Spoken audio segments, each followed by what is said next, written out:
باد آینه های خدایی در انتهای.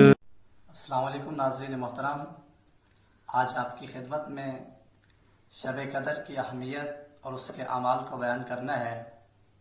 آج 18 رمضان المبارک اور 19 کی رات ہے کہ جو شب قدر کی پہلی رات ہے۔ شب قدر کی اہمیت کو بیان کرنے کے لیے ہمارے پاس سورہ قدر موجود ہے کہ جو اس کی فضیلت کو بیان کرتی ہے۔ ہم آپ کی خدمت میں فرما بیان کرتے ہیں۔ بسم اللہ الرحمن الرحیم۔ اللہ تعالیٰ کا ارشاد ہو رہا ہے، اِنَّا أَنزَلْنَاهُ فِي لَيْلَةِ الْقَدْرِ۔ قرآن مجید کہ جو بابرکت کتاب ہے، قرآن مجید کہ جو انسانیت کی ہدایت کے لیے ہے، قرآن مجید کہ جو ہماری دلی اور جسمی امراض کے لیے ہے، اس پروردگار عالم نے اس کتاب کو، قرآن مجید کو جب نازل کیا تو اس کے لیے کسی اور رات کا، کسی اور دن کا انتخاب نہیں کیا، بلکہ ارشاد فرمایا کہ اِنَّا أَنزَلْنَاهُ فِي لَيْلَةِ الْقَدْرِ۔ ہم نے اس قرآن مجید جیسی عظیم کتاب کو اس رات میں نازل کیا۔ اور اس کے بعد دوسری آیت میں کیا فرمایا؟ فرمایا کہ وَمَا أَدْرَاكَ مَا لَيْلَةُ الْقَدْرِ۔ اور تمہیں کس چیز نے بتایا کہ یہ لیلۃ القدر کیا چیز ہے؟ ہم اپنی گفتگو جب کرتے ہیں کسی شخص کے ساتھ، اور جب کوئی بہت اہم چیز ہوتی ہے کہ جس کا مقام بہت بلند ہوتا ہے، تو ہم اپنی گفتگو میں اس چیز کا ذکر کرتے ہیں اور کہتے ہیں کہ تمہیں کیا پتہ اس کی اہمیت کا؟ پروردگار عالم تمام انسانوں سے مخاطب ہو کر ارشاد فرما رہا ہے کہ تمہیں اس کی عظمت کا اور اس کی قدر کا علم نہیں ہے۔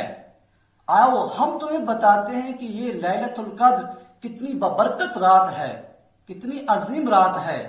اور ارشاد فرمایا کہ لیلۃ القدر خیر من الف شہر۔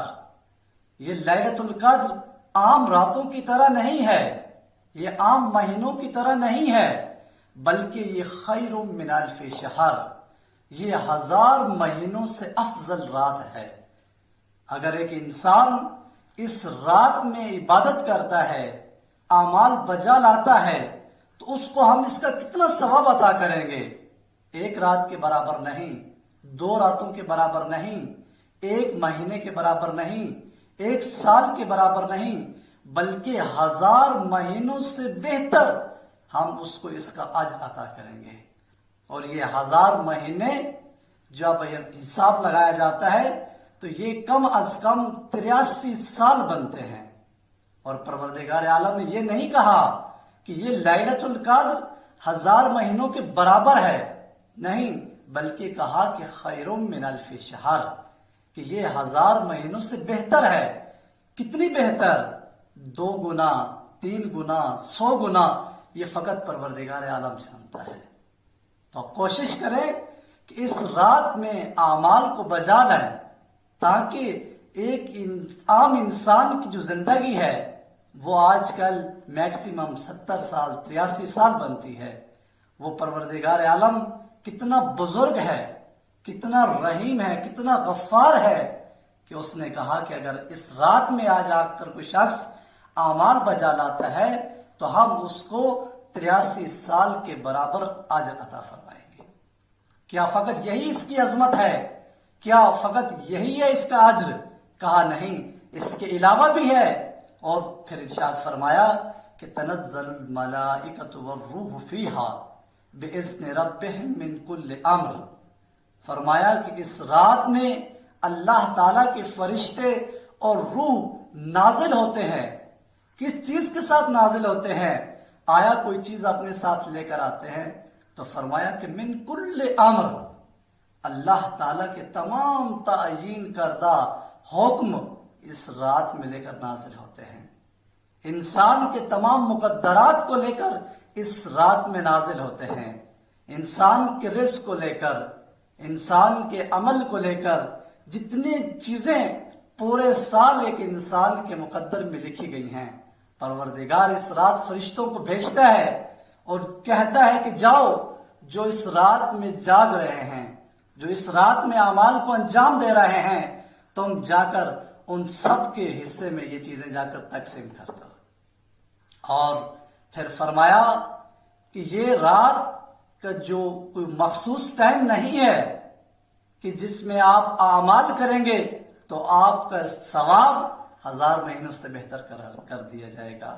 فرمایا کہ سلام ہی حتی مطلع الفجر، کہا کہ بس یہ ساری رات بابرکت والی رات ہے، یہ رحمتوں والی رات ہے، یہاں تک کہ حتی مطلع الفجر، یہاں تک کہ صبح طلوع ہو جائے۔ تو سوال یہ ہے کہ یہ جو بعصمت والی رات ہے، یہ جو 1000 مہینوں سے بہتر رات ہے، اور انسان کے تمام سال کے جو مقدرات لکھے جائیں گے، یہ کس کے لیے بافضیلت ہے، کس کے مقدرات لکھے جائیں گے؟ تو جواب یہ ہے کہ فقط انہی افراد کو یہ تمام برکتیں شامل ہوں گی کہ جو اس رات کے اعمال جو ہیں، مخصوص اعمال اور مشترک جو اعمال ہیں شبہ قدر کے، جو ان کو انجام دے گا، یہ اس کے لیے ہے، اس کو پروردگار عالم 80 اور 83 سال کی عبادت کے برابر اجر اور ثواب عطا فرمائے گا۔ تو اس رات کے جو اعمال ہیں اس کی 2 اقسام ہیں۔ پہلی جو مشترک ہیں کہ جو 19، 21 اور 23 کی رات میں انجام دیں گے، اور دوسرے وہ اعمال ہیں کہ جو ہر ایک رات کے ساتھ مخصوص ہیں۔ تو ہم پہلے جو مشترک اعمال ہیں وہ آپ کی خدمت میں بیان کرتے ہیں۔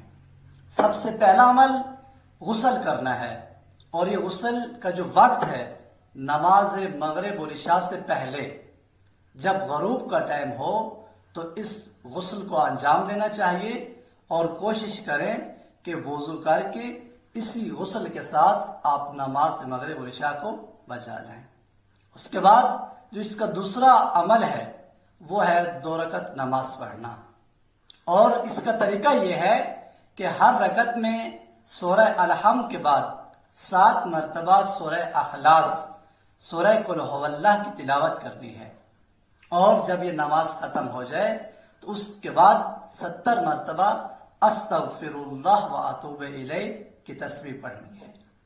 اور روایت میں ملتا ہے کہ جو شخص اس 2 رکعت نماز کو بجا لائے گا تو پروردگار عالم اس کے اٹھنے سے پہلے اس کے تمام گناہوں کو بخش دے گا، اور پھر مزید ارشاد فرمایا کہ اس کے ساتھ ساتھ اس کے والدین کے بھی تمام گناہوں کو پروردگار عالم بخش دے گا۔ تیسرا عمل جو مشترک ہے وہ ہے قرآن مجید کا اعمال۔ قرآن مجید کو ہم اپنے سامنے کھول کے رکھیں گے، اور جو مفاتیح الجنان میں جو ذکر ہے، جو دعا ہے، اس کو پڑھیں گے۔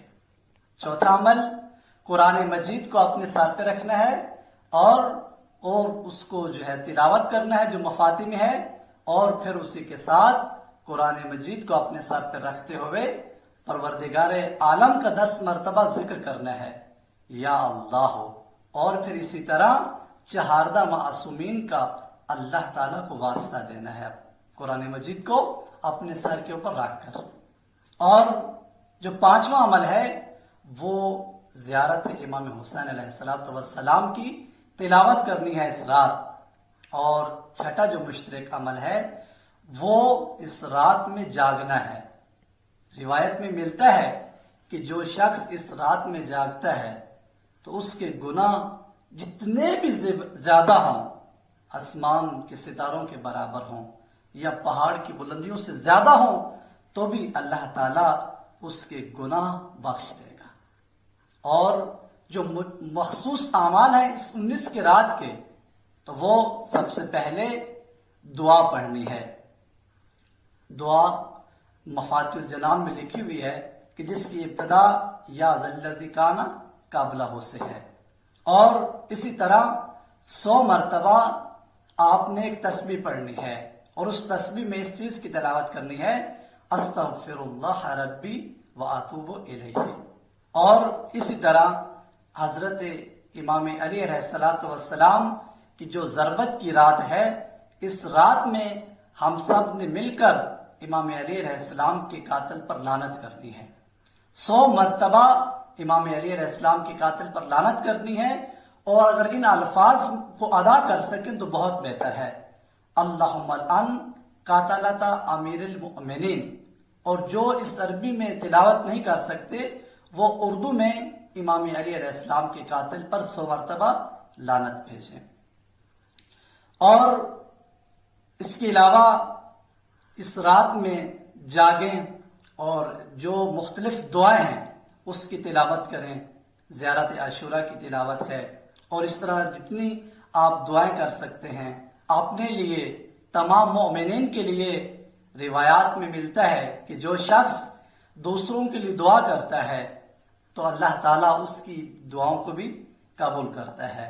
اور یہ روش ہے ائمہ معصومین کی کہ انہوں نے ہمیشہ پہلے دوسروں کو یاد رکھا، پہلے دوسروں کے لیے دعائیں کی، اور آخر میں پھر اپنے لیے. تو خداوند کریم کی ذات ہمیں اس رات کہ جو 1000 مہینوں سے بہتر رات ہے، اس کی تمام برکتوں کو حاصل کرنے کی توفیق عطا فرمائے، اور اس رات کے جتنے بھی اعمال ہیں ان سب کو بجا لانے کی توفیق عطا فرمائے. السلام علیکم ورحمۃ اللہ وبرکاتہ.